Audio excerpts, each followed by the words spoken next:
Subscribe YouTube channel, press bell icon, like, comment, share. Bismillahirrahmanirrahim. Assalamu alaikum. How are you, my students, my viewers? आज मैं chapter number 1 के topic molecular formula and empirical formula से related numericals की तरफ explanation को लेके जा रहे हैं। आज हमारे लेक्चर नंबर 9 में हम न्यूमेरिकल्स को डिस्कस करेंगे। जैसे कि लास्ट लेक्चर में कंबशन एनालिसिस में मैंने आपको फाइंड आउट करने का मेथड बताया था, how to find the percentage composition of the elements in a substance. आज हमारी बुक में एग्जाम्पल और 2 एक्सरसाइज के क्वेश्चंस मैं आपसे डिस्कस करूंगा। सबसे पहले मैं आपकी बुक की एग्जाम्पल 1.5 डिस्कस करता हूं। सबसे पहले मैं इसके क्वेश्चन को पढ़ता हूं।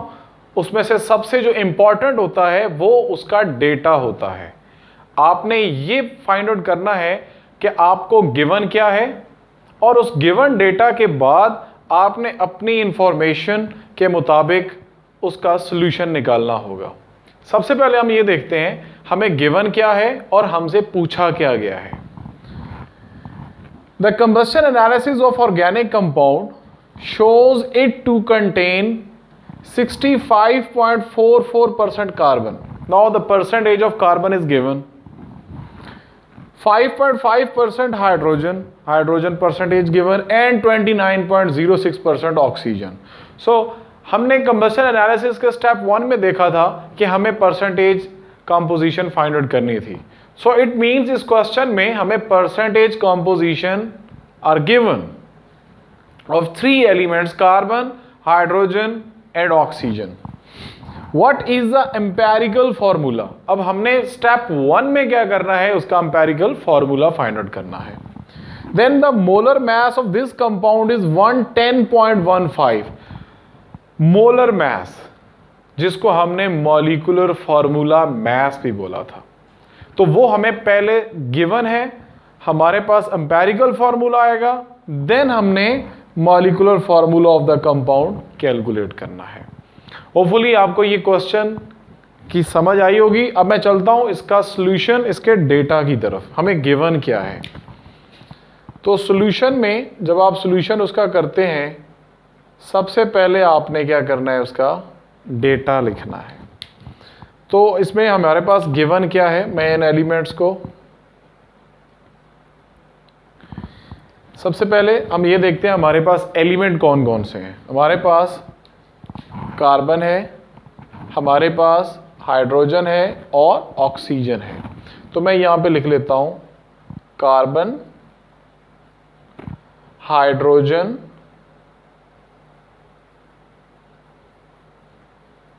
And oxygen. हमें गिवन क्या है, उनकी परसेंटेज कॉम्पोजिशंस। कार्बन की हमें कितनी वैल्यू गिवन है, इट इज 65.44%। हाइड्रोजन हमें कितना गिवन है, 5.50%। And oxygen 29.06%। So this is the step 1 जब हमने देखा था for the determination of combustion analysis में की मदद से हम एम्पेरिकल फार्मूला को जब डिटरमिन करने जा रहे होते थे तो हमें पहला स्टेप परसेंटेज का निकालना होता था। सो वो हमें यहाँ पे गिवन है। अब मैं यहाँ पे स्टेप 1 कह देता हूँ। हम सबसे पहले अब क्या करेंगे, परसेंटेज गिवन होने के बाद you have to find out the number of gram atoms which are also called moles. तो मैं यहाँ पे लिख देता हूँ। हमारे पास अब स्टेप क्या करना है, हमने स्टेप 1 इसको कह देते हैं, बल्कि इसको स्टेप 2 ही कह देते हैं। स्टेप 1 हमारे पास परसेंटेज है जो हमें गिवन है। अब स्टेप 2 में क्या है, find out number of gram atoms which are also called moles. इसका क्या मेथड हमने देखा था, you have to divide the percentage, given percentages of the respective elements with their respective atomic masses. Now, हमारे पास carbon की कितनी percentage given है? 65.44. Now it will be divided with 12 because 12 is the atomic mass of carbon. Next, hydrogen percentage is 5.50. It will be divided by 1.008. आप just 1 भी mention कर सकते हैं. And oxygen में 29.06 and it will be divided with 16. 16 is the atomic mass of oxygen. अब इसमें मुझे आप क्लास की असिस्टेंस चाहिए, तो मुझे काइंडली इसकी आप लोग कैलकुलेशन करके दें. हमारे पास जब हमने 60.44 को 12 से डिवाइड किया तो answer will be 5.45 is the moles of carbon and 5.50 divided by 1.008 5.45 and finally 29.06 divided by 16 1.82. This was a step 2 to find out the number of gram atoms. Now step 3. Step 3 में हमने क्या करना होता था? You have to find out the atomic ratio. Finding out atomic ratio. Now, हमने atomic ratio कैसे find out करनी होती थी? हमने क्या करना होता था? हमारे पास जो मोल्स सबसे कम होते थे, हमने उसके साथ सबको डिवाइड कर देना होता था. This is atomic ratio. So देखिए हमारे पास अब क्या आई?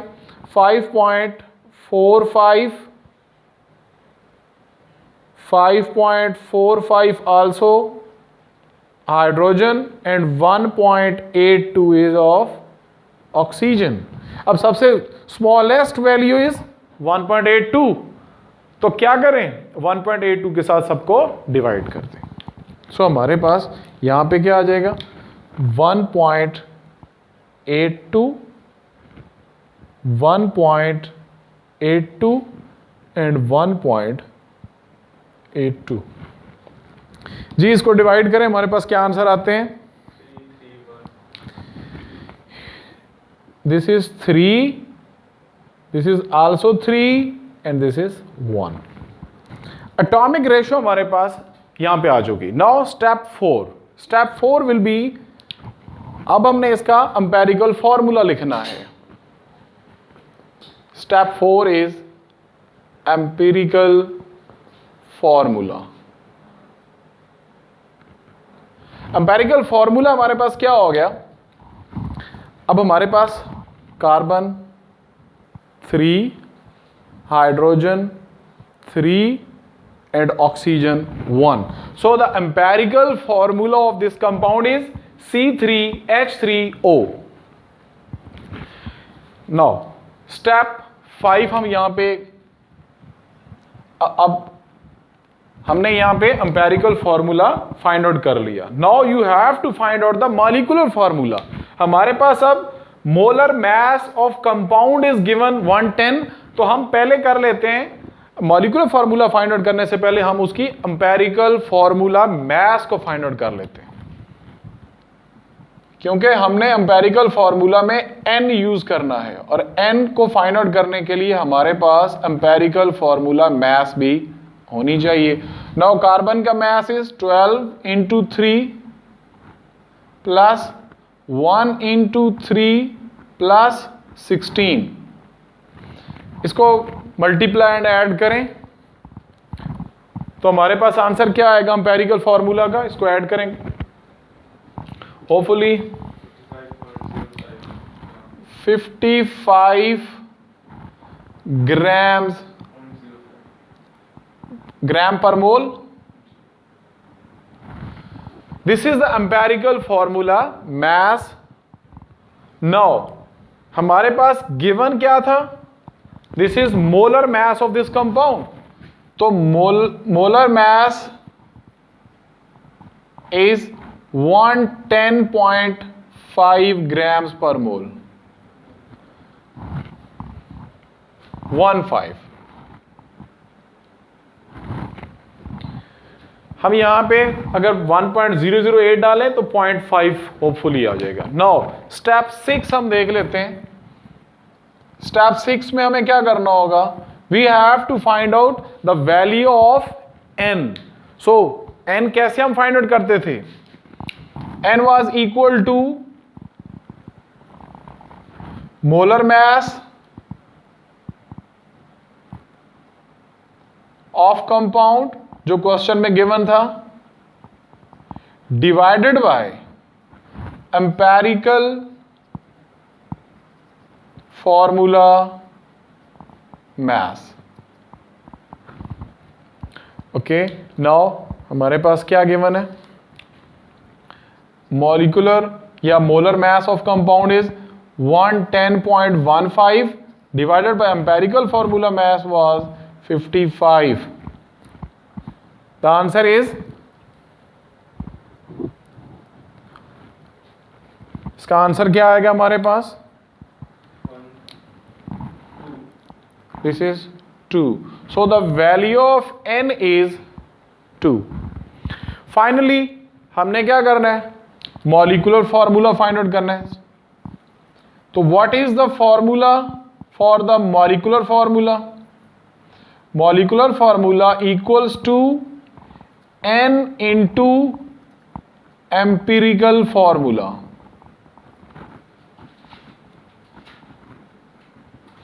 Now n is 2 and empirical formula C3H3O. तो फाइनली हमारे पास मॉलिक्यूलर फॉर्मूला इस कंपाउंड का क्या आ गया? 3 2s are 6, C6, H 3 2s are 6 and O2. This is the molecular formula of this compound. Hopefully ये कैलकुलेशंस, ये मैथड, ये स्टेप्स आपको सारे समझ आए होंगे. अब मैं चलता हूं अपने एक्सरसाइज के क्वेश्चन नंबर 17. उसमें भी हम देखते हैं हमें क्या गिवन है और हमसे क्या पूछा जा रहा है. तो ये स्टेप्स आपने अपने माइंड में रखना है. आपने ये देखना है गिवन क्या है और आपने फाइंड आउट क्या करना है. इसमें देखें सेरोटोनिन, उसकी मोलर मास हमें गिवन है 176 ग्राम पर मोल. यहां पे अगर स्टेटमेंट आगे नजर नहीं आती उस वक्त हो सकता है माइंड में कंफ्यूजन हो कि वैल्यू गिवन ही नहीं है. So this m is for molar mass और molecular mass of this serotonin is a compound that conducts nerve impulses in brain and muscles. ये उसकी अपनी एक इंफॉर्मेशन दी गई है. It contains 68.2% carbon, 6.86% hydrogen and 15.09% nitrogen and 9.08% oxygen. What is the molecular formula? अब इस question में आप लोग देखें, हमसे वो पहले ये नहीं पूछ रहा कि एम्पेरिकल फॉर्मूला फाइंड आउट करें. उसने डायरेक्ट हमें क्या पूछ लिया? Molecular formula. सो ये चीज अपने माइंड में रखिएगा कि अगर एम्पेरिकल फार्मूला नहीं भी पूछता तो भी हमने फाइंड आउट करना पड़ेगा. नेक्स्ट हम देखते हैं, अब इसके अंदर कार्बन, हाइड्रोजन के अलावा और ऑक्सीजन के अलावा एक और एलिमेंट भी आ चुका है, दैट इज नाइट्रोजन. सो आपने परेशान नहीं होना. ऑर्गेनिक कंपाउंड्स के अंदर कार्बन और हाइड्रोजन के अलावा इन एलिमेंट्स के ट्रेसेस भी मौजूद हुआ करते हैं. सो दिस इज नाइट्रोजन, ये भी ऑर्गेनिक कंपाउंड का पार्ट है. अब हम देखते हैं इसको, इसी मेथड के थ्रू हम सॉल्व करते हैं. सो सबसे पहला काम हमें क्या होता है? परसेंटेजेस, वो हमें गिवन है. तो हम लिख लेते हैं परसेंटेजेस ऑफ एलिमेंट्स. सबसे पहले आप यूं कर लें, इस यहाँ पे हम ऐसे कर लेते हैं, एलिमेंट्स को यहाँ लिख देते हैं. हमारे पास कौन कौन से एलिमेंट्स हैं? कार्बन है, सेकेंड इज हाइड्रोजन है, नाइट्रोजन है और ऑक्सीजन है. तो इनकी परसेंटेजेस आप लोग देख लें. कार्बन कितना गिवन है हमें? 68.2. Percentage of carbon is 68.2%. Percentage of hydrogen is 6.86% and nitrogen is 15.09% and nitrogen is 9.08%. This is step 1. Percentages फिर हमें given है. Now step 2 में क्या करना है? Number of gram atoms which are also called moles. तो क्या करना होता था? हमने उनकी एटॉमिक मैसेस के साथ उनको डिवाइड करना होता था. तो हमने क्या करना है? 68.2 divided by 12, 6.86 divided by 1.008 and 15.09 divided by nitrogen का मास 14 हुआ करता है एंड ऑक्सीजन का 9.08 डिवाइडेड बाय 16. जी इनको डिवाइड करें और बताएं आंसर क्या आ रहा है हमारे पास. जी सबसे पहले हम देख लेते हैं कार्बन का हमारे पास आंसर आया. जी बेटे बताएं कोई भी. 5.7, हाइड्रोजन का 6.8, नाइट्रोजन का 1.07 एंड ऑक्सीजन 0.56. ये हमारे पास आ गए उसके number of moles. Now step 3 वो हमने क्या करना है? Atomic ratio. एटॉमिक रेशियो कैसे फाइंड आउट करते थे?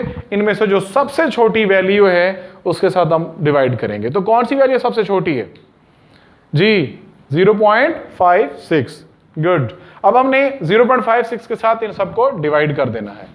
सो 5.7 divided by 0.56, 6.8 divided by 0.56, 1.07 divided by 0.56 and 0.56 divided by 0.56. So इसको हम ऊपर हेडिंग दे देते हैं. This is atomic ratio and this was, मैं जस्ट मोल्स मेंशन कर देता हूं. जी बेटे अब इसका आंसर बताएं मुझे. एटॉमिक रेशियो में 10, 12 for hydrogen, 2 for nitrogen and 1 for oxygen. So अब हमने क्या लिखना है? ये हमारे पास एम्पेरिकल फॉर्मूला की इंफॉर्मेशन आ चुकी है. So the information about empirical formula is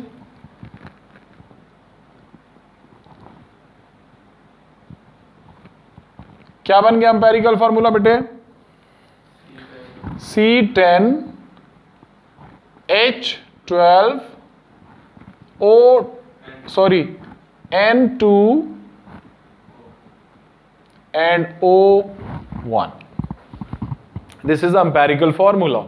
Now next step हम क्या कर लेते हैं? We have to find out the empirical formula mass. तो empirical formula mass हम कैसे करेंगे? वो नॉर्मली मेथड हमें इसका पता है. 12 इंटू 10 कार्बन की 12 प्लस 1 इंटू 12 हाइड्रोजन का 1 होता है, नाइट्रोजन का 14 इंटू 2 एंड ऑक्सीजन का 16. तो इसको मल्टीप्लाई एंड ऐड करें बेटे, क्या आंसर आता है इसका? 176 grams per mole is the empirical formula mass of this compound. Now question में हमें molecular mass कितनी given है? It was also 176. So हम n find out कर लेते हैं. What is the formula of n? n क्या होता था हमारे पास?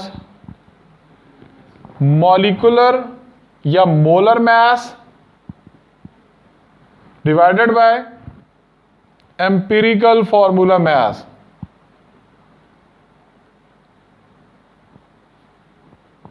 So 176 गिवन था आपको क्वेश्चन में और 176 ही हमारे पास क्या आ गया? Empirical formula mass. So answer is 1. तो मॉलिक्यूलर फॉर्मूला अब हम कैसे लिखेंगे? मॉलिक्यूलर फॉर्मूला मैंने आपको उस दिन मॉलिक्यूलर फॉर्मूला की एग्जांपल में बताया था कि if n is equal to 1 then molecular formula वही होता है जो एम्पेरिकल फॉर्मूला होता है. सो हम फॉर्मूला लगा लेते हैं n into empirical formula.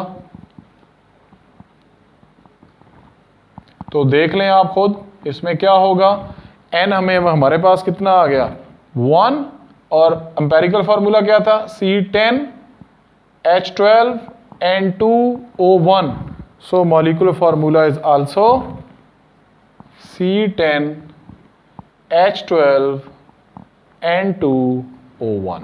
This is the molecular formula for serotonin. Now मैं एग्जाम्पल नंबर जो एक्सरसाइज क्वेश्चन नंबर 16 की तरफ आता हूं. Ethylene glycol is used in automobile antifreeze. ये हम इंशाल्लाह सॉल्यूशन के चैप्टर में जाके देखेंगे, हमें उसकी जरूरत पड़ेगी. It has 38.7% carbon, 9.7% hydrogen and 51.6% oxygen. Molar mass 62.1 ग्राम पर मोल. इसमें जस्ट आपने क्या करना है, एम्पेरिकल फार्मूला. तो आप देखें हमें यहाँ पे मोलर मास की जरूरत नहीं पड़ेगी. अगर मॉलिक्यूलर फार्मूला पूछता तो हमें उसकी जरूरत पड़ सकती थी. तो मैं सबसे पहले परसेंटेजेस उसकी लिख लेता हूँ. मुझे परसेंटेजेस कितनी गिवन है कार्बन की 38.7%, हाइड्रोजन की मुझे कितनी गिवन है 9.7%, और ऑक्सीजन कितनी गिवन है 51.6%.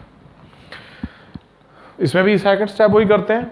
Number of moles find out करने के लिए क्या करना होता है, आपने उनकी मैसेस के साथ 38.7 divided by 12, 9.7 divided by 1.008 and 51.6 divided by 16.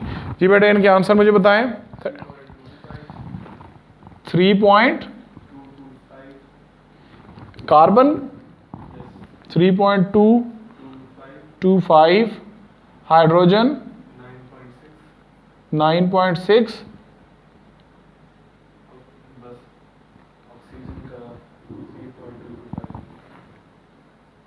3.225. Atomic ratio अब आपने देखना है 3.225. तो अब आप देखिए इनमें से सबसे छोटी वैल्यू कौन सी है 3.225. तो अब हम 3.225 के साथ इन सबको क्या कर लेते हैं, डिवाइड कर लेते हैं. तो हमारे पास एटॉमिक रेशो क्या आई, यहां पे 3.225 डिवाइडेड बाय 3.225, 9.6 को भी डिवाइड करेंगे 3.225, और 3.225 को यहां पे भी किससे डिवाइड करेंगे 3.225. जी इनके आंसर. तो अब यहाँ पे देखें सिंपली हमें इसमें पता चल रहा है ये कैंसिल हो जाएगा 1, इस केस में कितना आ जाएगा 3, और इस केस में आ जाएगा 1. सो हमारे पास यहाँ पे empirical formula for this compound is C1H3O1. CH3O is the empirical formula for ethylene glycol. सो बेटे आप जितनी इसकी प्रैक्टिस करेंगे, मैंने कोशिश की है एम्पेरिकल एंड मॉलिक्यूलर फार्मूला से रिलेटेड जितने भी क्वेश्चंस हैं मैंने आपको आज क्लास में करा दिए हैं. आप इनकी प्रैक्टिस करें तो इंशाल्लाह आप देखेंगे कि ये आपके लिए इसमें हमने मॉलिक्यूलर और एम्पेरिकल फार्मूला को फाइंड आउट किया. अपना बहुत ज़्यादा ख्याल रखें, घर रहें, महफूज रहें. अस्सलाम वालेकुम व रहमतुल्लाह व बरकातुहू.